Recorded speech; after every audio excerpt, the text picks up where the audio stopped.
So we are in our ego series. We're on the sixth class of the ego series, where we are using this series to bring more awareness to the ways in which the ego is arising.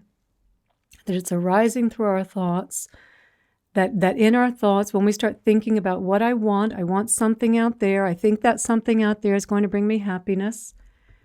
And on the other side of that, what I don't want. Oh, I don't want that out there that I think is going to bring me unhappiness.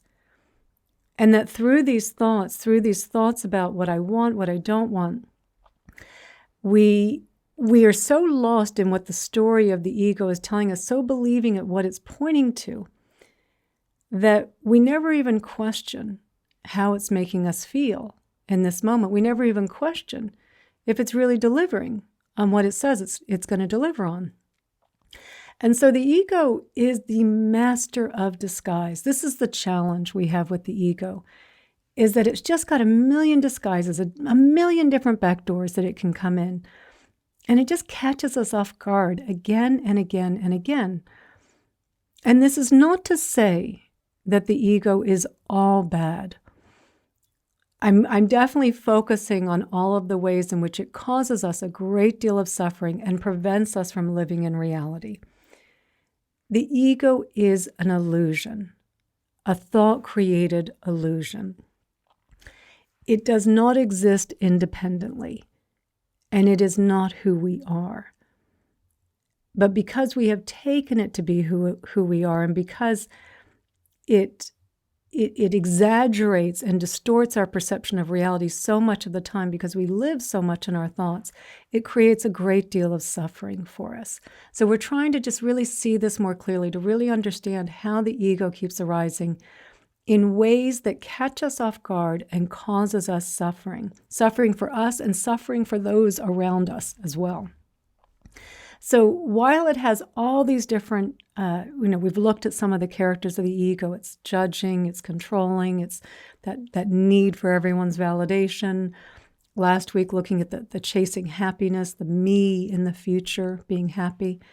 So while it has literally thousands of different incarnations, different disguises of how it arises, there are really just two mind movements behind all of it. I want that, I'll be happy, desire, chasing, wanting. I don't want that. I think that will bring me unhappiness, resisting, aversion, fear, pushing back. So last week we did look at the one side here of I want that will make me happy. The chasing happiness in the future. So chasing happiness, believing that if I get this next job promotion, if I get this pay raise, if I have this new experience, if I go on this holiday, if I have this next meal, if I get this praise, this approval, this validation, that I will be happy. And it's not just that I will be happy. There's this belief that there's like this eternal happiness, that somehow I can get to this happiness level and I can stay up at this high eternal kind of state of happiness.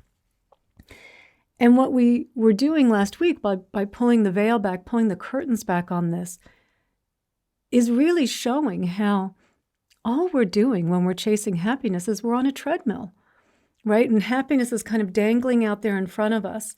And we're exerting all this effort, and we're running as fast as we can to get there, and we're afraid because someone else might be getting there first and there may not be enough for me. And what if I don't get there? What if they get there first? And there's all this fear and all this stress and all this adrenaline and energy focused on something out there, that even if we get it, the bonus, the pay raise, the nice meal, the nice holiday, even if we get it, it is fleeting. It is a fleeting happiness. It just gets pulled right out from under our hands, and then we're back chasing again.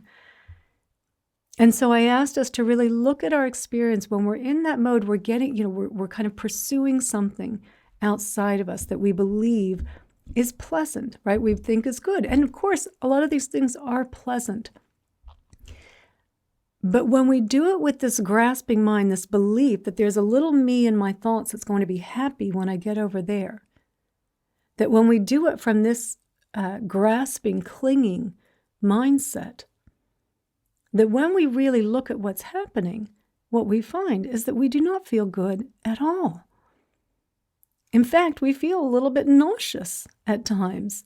That in the excitement of getting something, right, so believing what the ego is pointing to, get over there, we don't even notice how unpleasant we're feeling now. And if we were to look at just the physiology of excitement and anxiety, you would find they are virtually identical.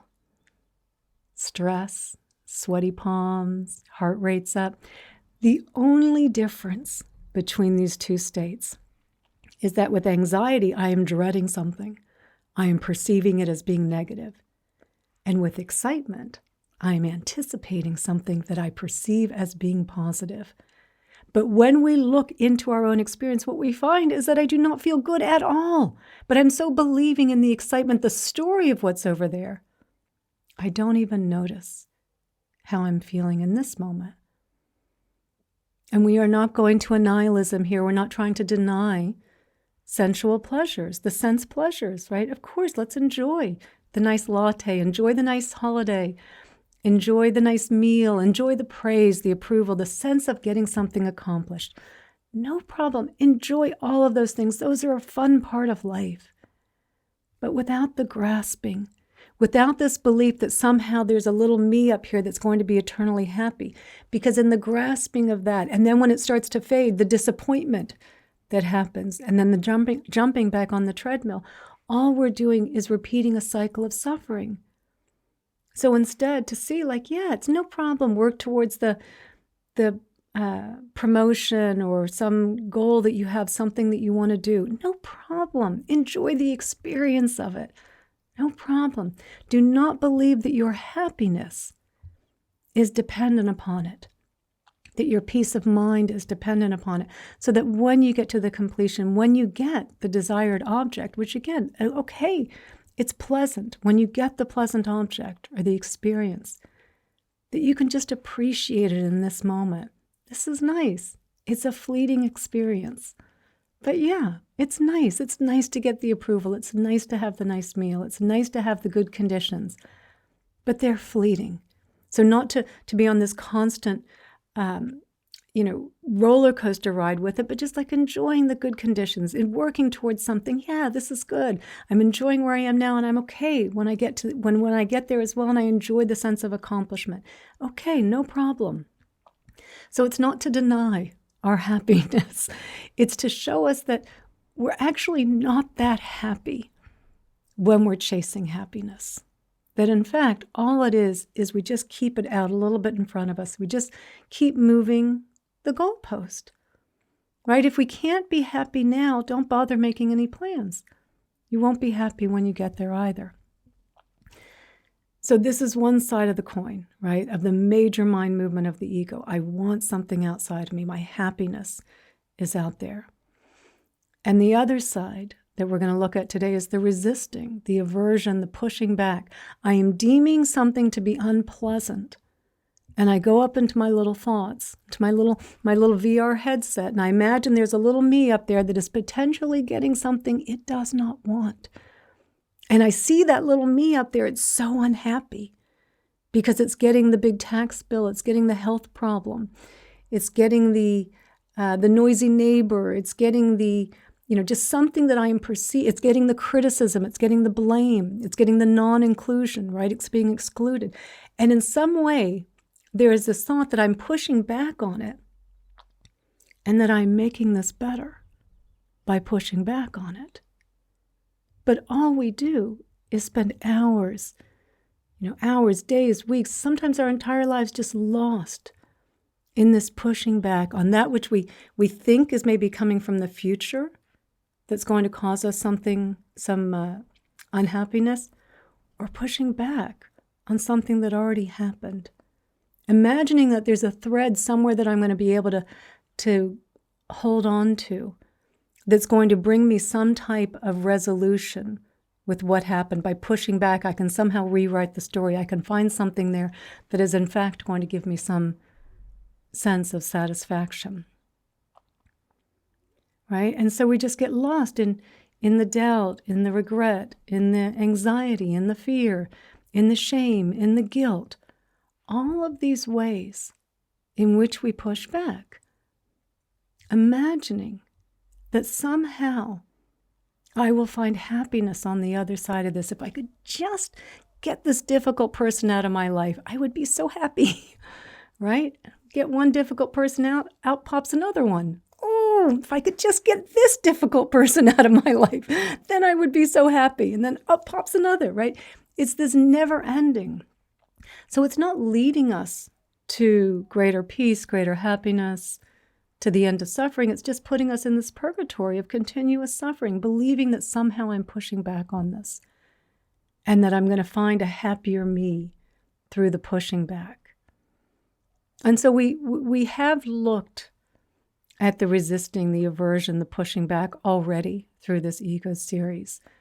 Because remember, it's always, even though like in the judging, it seems like the judging is just pushing back. I don't want what they're doing over there. I don't want what I did yesterday. I don't want what I said back there, right? It seems like it's just pushing back. Also hidden in there, right?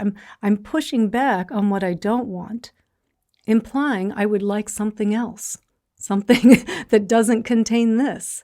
So in fact, the desire, the resisting of what is here, there is a hidden desire of wanting something else other than what I think I have right here.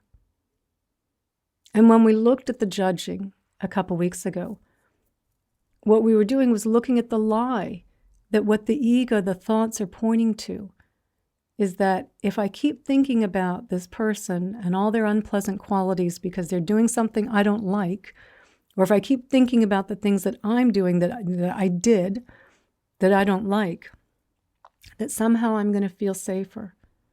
Somehow I'm going to feel less threatened. Somehow I'm going to feel better. When in fact we just feel more threatened. We feel less safe. And all we are doing is closing up our hearts. The whole time we're judging someone for doing something different, for having thoughts different, beliefs different than what I think.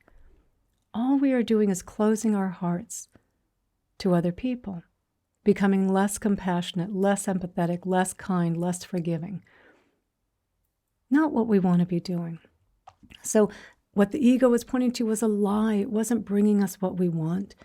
It was just sending us on a wild goose chase. And in the validator, when we're looking at that need, that the ego's desperate need for validation from outside sources, from external, from other people, right? It seems like it's just a desire. I want the praise. I want the approval. I want the inclusion. But we know the other side in there is the fear, the pushing back, of the criticism, of the blame, of the not being included. So we can see both sides are there. And so while we could spend the next 10 years going through all of the different characters of how we push back, I think just in the characters in the 4 that we've looked at so far, it's really given us this sense of what the ego is pointing to as a lie, meaning my eternal happiness is over there if I can just think this through enough. And so intellectually, I think we have a way of looking and analyzing and discerning this cycle of what it's pointing to is not there. So for resisting, for pushing back, for aversion, what I want us to focus on is the feeling of resistance, of aversion, of pushing back.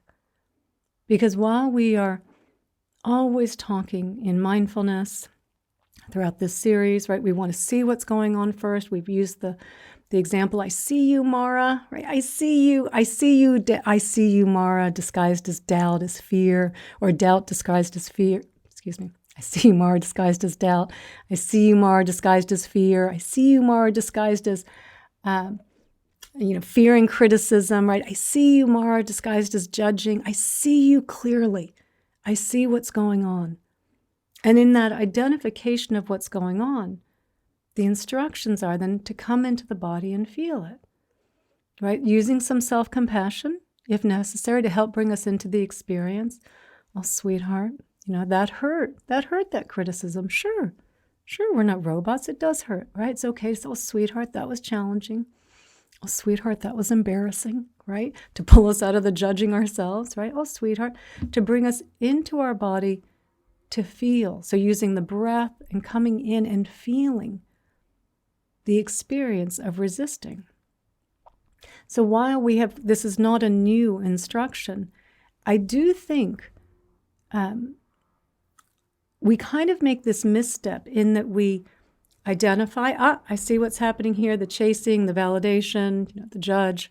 I see you, Mara, disguised as this, right? We see it, and then we'll use the breath, we'll come into the body, maybe use some self-compassion, but just stay for a couple of breaths. And then we come right back up into our thoughts again. There's a lot of bypassing of the feelings because we so fear our feelings. We don't want to feel unpleasant feelings.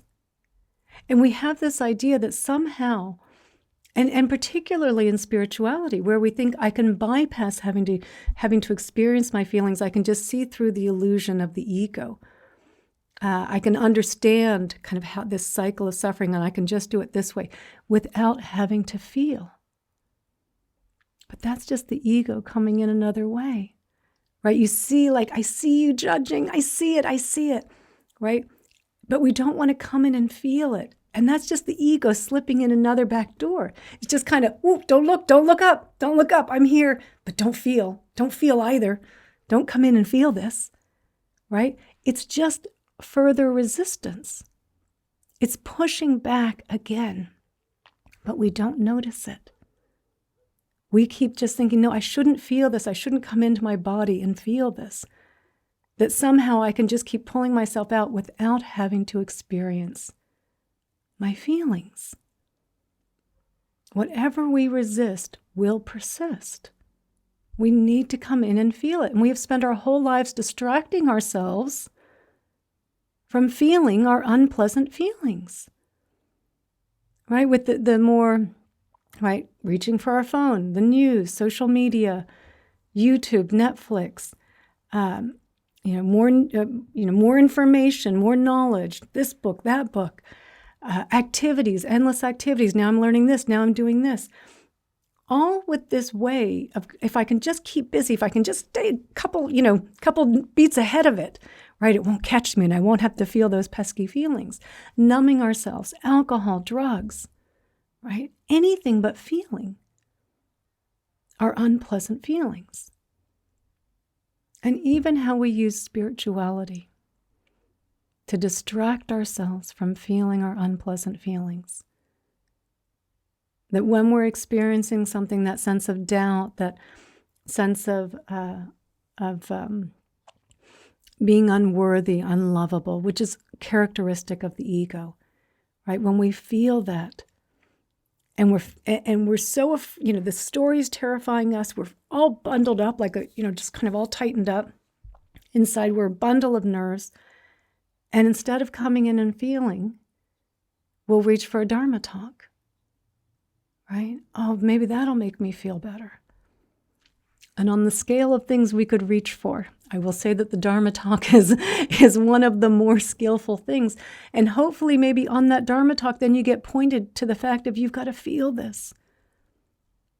Eventually you have to put the Dharma talk down, you got to feel this. Or even when we use something like gratitude as a distraction from feeling something unpleasant. Well, let me just focus on all the things I'm grateful for, right? And of course, I think gratitude is a beautiful practice, but not if it's distracting us from feeling. Not if we're using it as a way to avoid feeling unpleasant feelings. And so Our practice is to come in. I see you, Mara. I feel you. I feel you. To come in and feel whatever is happening in the body. To talk ourselves through it as much as we can, right? That's no problem with kind self-talk. That's not the ego. Not all thinking. Thinking is not the enemy. We don't want to throw the baby out with the bathwater, right? Sweetheart, you can feel this. It's okay to feel this, right? It's okay to talk ourselves through coming in to feel what's happening in our body. Our feelings will not kill us. We are so terrified of what's happening in here, of coming into our feelings, of what might come out of it, this big Pandora's box that we might be opening. It just prevents us from coming in and feeling at all. But if we come in and we feel it and we breathe into it and we create some space and say, it's okay to feel this. It's okay to feel this. And it's okay to have this unpleasant sensation. Something was triggered, something's going on, an old habit playing out. It's okay. The thoughts, the story is not true, is not happening. But what you're feeling is happening, is true, and needs us to, it needs our attention, right? So we bring our attention and we feel it. And we feel that sense of accepting, of welcoming what's here, not to push it away. And this is, again, why we kind of go through steps 1, 2, and then we come to the feeling, but nope, it didn't go away. So let me go back up and try and push back. We're not doing this to push the feelings away. We're doing this to feel what is happening here. And that is a really big distinction that we often just gloss over. It didn't work. It didn't work. They didn't go away. Oh, so you went in there pushing back. There was the ego again, just up against the wall, kind of hiding. Oh, she's not even noticing me here. Yeah, she saw me in the doubt. She saw me in the judging. She's not even seeing me here. Whew, I'll just kind of blend into the wall here, right? The ego has just slipped in another back door. To feel it, to come in. When you come in and you feel the physical sensations, the unvarnished, bare physical sensations of your experience.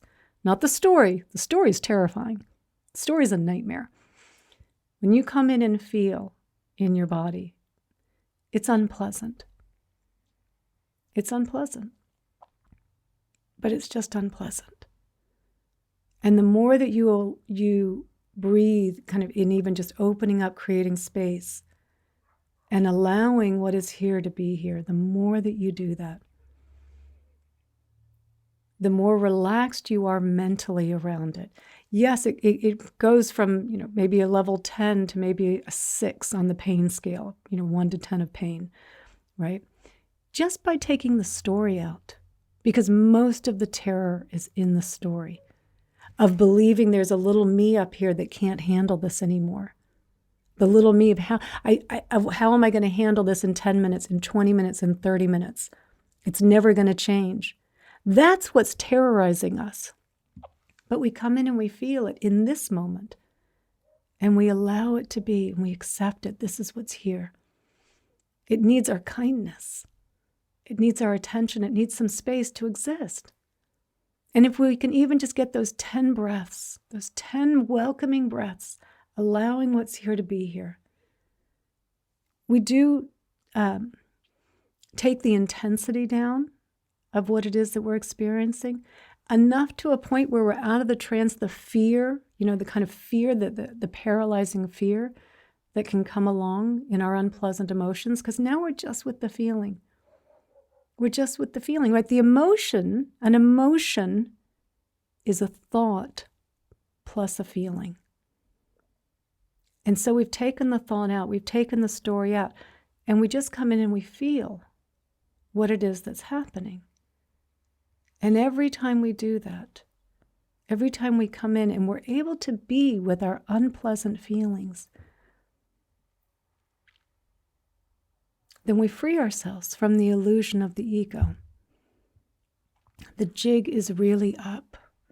And as we get more comfortable coming into the unpleasant feelings and feeling them, Not pushing them away, but saying, it's okay, I can bear this in this moment, I can feel it. And after 10 breaths, it's not, again, you're going to have dialed it back a little bit, but you're to the point where you're like, okay, and I can be with this however long it needs to be here. However long it needs to be here, it can be here. And if you have the time, you can still just sit there with it. And practice self-compassion, talk to it. It's okay that you're here. It's okay. It's okay as long as you need to be here. Completely changing our relationship, because awakening on this path does not mean that we don't experience feelings and emotions. We do. We're not turning into robots.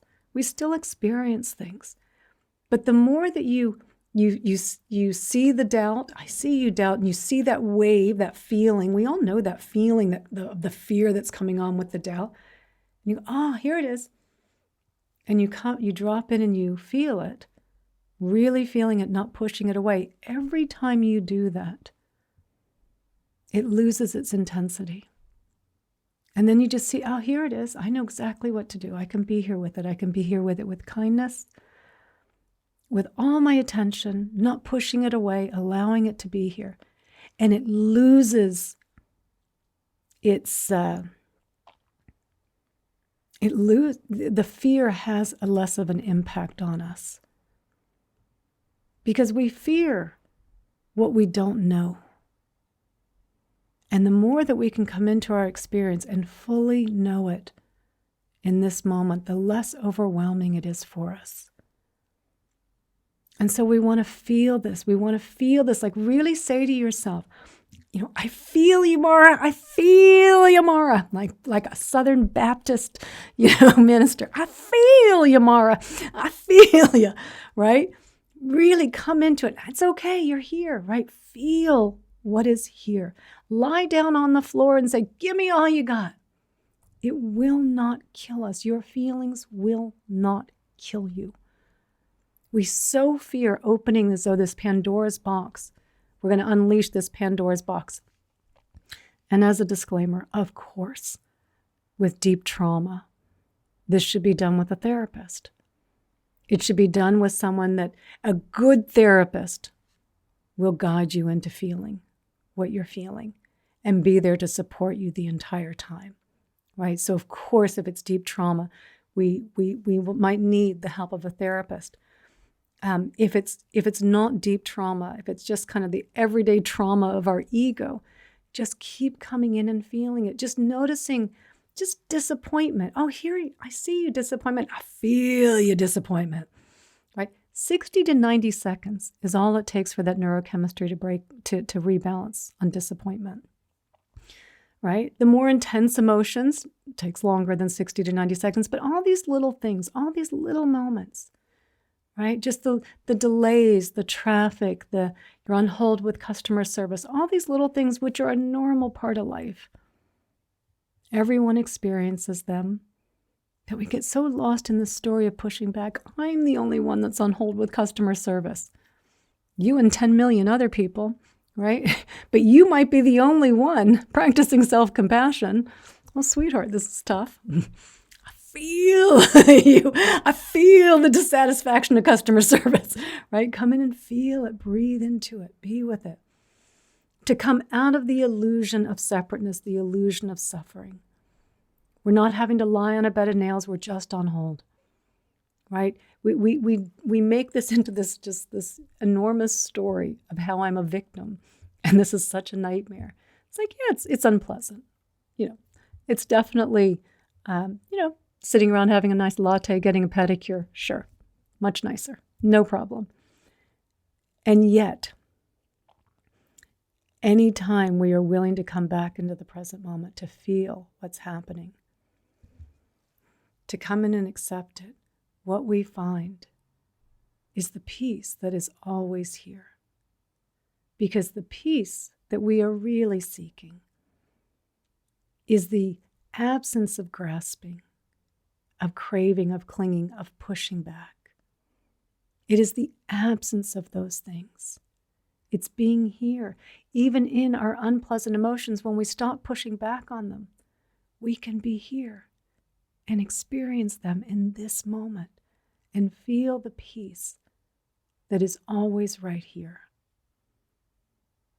So this is our practice this week, to really feel what's going on in here, to not shy away from our unpleasant emotions. The only way to heal is to feel, right? Such a little cliche, but it's so true. We spend most of our lives just running away from feeling unpleasant emotions, unpleasant feelings. And we've got to come in. When you come in, they are not nearly as scary and terrifying as you think they are. It's the ego that's trying to stop you from coming in, because if you come in and feel it, the jig is up. The spell's broken. It doesn't want you to come in and feel it. It wants you to stay lost in the trance. So to feel, to really practice feeling, not just feeling the unpleasant emotions, but also from last week, feeling, like we were saying, noticing the chasing the happiness, right? You can be sitting there getting a pedicure, having a nice latte, but if your mind is believing your happiness is on the other side of that moment, you're not feeling good, right? So to keep coming back and noticing how you're feeling. If you're judging, come in and feel it. If you're judging yourself for judging, come in and feel it. Just come in and feel it. Okay. Right? If I have to go clean something up after this and apologize to someone, okay, I'll go do that. Right? But come back and feel it. That need for validation, that pushing back on criticism, come in and feel it. That trying to control everyone and ourselves, just come in and feel it. Come in and feel it. This is where you will break the spell. Every time you come in and feel it, the ego is freaking out. This is where the jig is up. It's like when in the Wizard of Oz, when the house comes down on the evil witch and she disintegrates, she dissolves into nothing. When you come into your body and you feel that which you fear, that which is unpleasant, the most powerful thing and most courageous thing you can do to come in and feel that, the ego dissolves. Remember, the ego is an illusion. It does not inherently exist, existing on its own. It only exists in thoughts.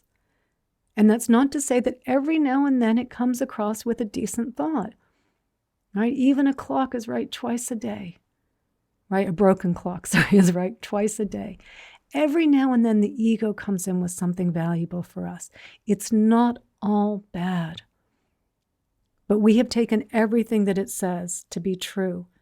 And mostly what we do, because we're so lost in the thoughts and the stories, is that it keeps us from coming in and feeling our experience now, keeping us in this place of fear and resistance. So we walk around almost to the point, like one more thing and I'm just going to explode, right? Because we're just trying to hold it all in so tightly instead of coming in and feeling and allowing and accepting that everything we want is right here. The peace that we want is right here and now.